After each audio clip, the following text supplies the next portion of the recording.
Auto డ్రైవర్ల సమస్యలను ప్రభుత్వం దృష్టికి తీసుకువెళ్లేందుకైతే బీఆర్ఎస్ ఎమ్మెల్యేలు అసెంబ్లీకి ఆటోల్లో వచ్చారు. ఈ రోజు ఆటో డ్రైవర్ల విషయంలో ప్రభుత్వ వైఖరికి నిరసనగా హైదర్గూడ ఎమ్మెల్యే క్వార్టర్స్ నుంచి అయితే బీఆర్ఎస్ ఎమ్మెల్యేలు ఆటోల్లో అసెంబ్లీకి వచ్చారు.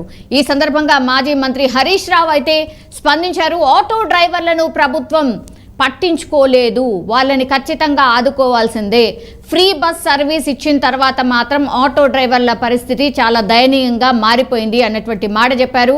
అండ్ ఆటో డ్రైవర్లకు నెలకు 10,000 ఇవ్వాలంటూ కూడా ఆయన డిమాండ్ చేశారు. 6.5 లక్షల మంది ఆటో కార్మికులు ఈరోజు రోడ్డున పడ్డారు. మరణించిన డ్రైవర్లకు కూడా 10 లక్షల పరిహారం చెల్లించాలంటూ ఆయన డిమాండ్ చేశారు. అండ్ అయితే సభలోకి ప్లకార్డులు తీసుకువెళ్లేందుకు బీఆర్ఎస్ నేతలు ఒక ప్రయత్నం అయితే చేశారు. వారిని పోలీసులు పూర్తిగా అడ్డుకున్నారు. దీంతో బీఆర్ఎస్ నేతలు అండ్ పోలీసులకు మధ్య కాసేపు వాగ్వాదం కూడా చోటు చేసుకుంది. ఇక శాసన మండలిలో బీఆర్ఎస్ ఎమ్మెల్సీలు అక్కడ కూడా ఆందోళన చేసే ప్రయత్నం చేశారు. ఇటీవల సీఎం రేవంత్ రెడ్డి చేసిన వ్యాఖ్యలపై అయితే మండలిలో ఒక రకంగా రగడ క్రియేట్ అయింది అని కూడా చెప్పొచ్చు. మండలి సభ్యులపై రేవంత్ వ్యాఖ్యలకు బీఆర్ఎస్ నిరసన చేపట్టింది. ఈరోజు సీఎం రేవంత్ క్షమాపణ చెప్పాల్సిందే అంటూ బీఆర్ఎస్ ఎమ్మెల్సీలు డిమాండ్ చేశారు. అండ్ బీఆర్ఎస్ ఎమ్మెల్సీలు పోడియం చుట్టుముట్టడంతో తీవ్ర ఉద్రిక్త వాతావరణం అయితే లోపల నెలకొంది. సో మండలికి బీఆర్ఎస్ ఎమ్మెల్సీలు నల్ల కండువాలతో వెళ్లే ప్రయత్నం చేశారు. అక్కడ కూడా పోలీసులు మార్షల్స్ వాళ్ళని అడ్డుకునే ప్రయత్నం చేశారు.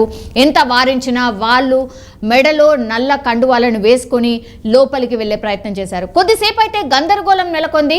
గందరగోళం నడుమనే ఒక 10 నిమిషాలు అయితే చైర్మన్ సభను వాయిదా వేశారు. దెన్ శాసనమండలి ఆవరణలో బీఆర్ఎస్ ఎమ్మెల్సీలతో మార్షల్స్ కొద్దిసేపు వాగ్వాదానికి కూడా దిగారు. నల్ల కండువాలతో ప్రవేశిస్తున్నటువంటి ఎమ్మెల్సీలను మార్షల్స్ అడ్డుకున్నారు. లోపలికి కండువాలు ఎలో లేవు అన్నటువంటి మాట చెప్తున్నారు.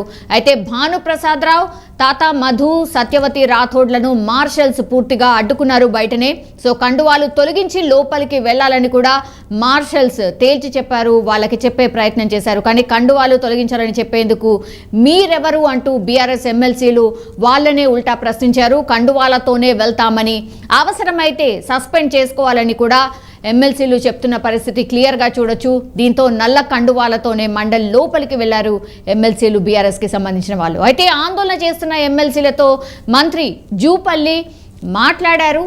సాయంత్రం సభలో సీఎం రేవంత్ రెడ్డి పూర్తిగా మీరు ఏవేవైతే అడుగుతున్నారో వాటన్నిటికీ వివరణ ఇస్తారు అని వాళ్ళకి హామీ ఇచ్చారు. సో శాసనసభ వ్యవహారాల మంత్రి సభలో ప్రకటన చేయాలని ఎమ్మెల్సీలు అయితే డిమాండ్ చేసిన పరిస్థితి. మరోసారి ఒక వీధి రౌడీలాగా ప్రవర్తించినటువంటి కుత్బులాపూర్ ఎమ్మెల్యే వివేకానంద ఇష్యూ కావచ్చు, లేకపోతే ఈరోజు బీఆర్ఎస్ వాళ్ళందరూ ఆటోలో రావడం కావచ్చు, లేదంటే మండలి బయట నల్ల కండువాలతో బీఆర్ఎస్కి సంబంధించిన ఎమ్మెల్సీలు లోపల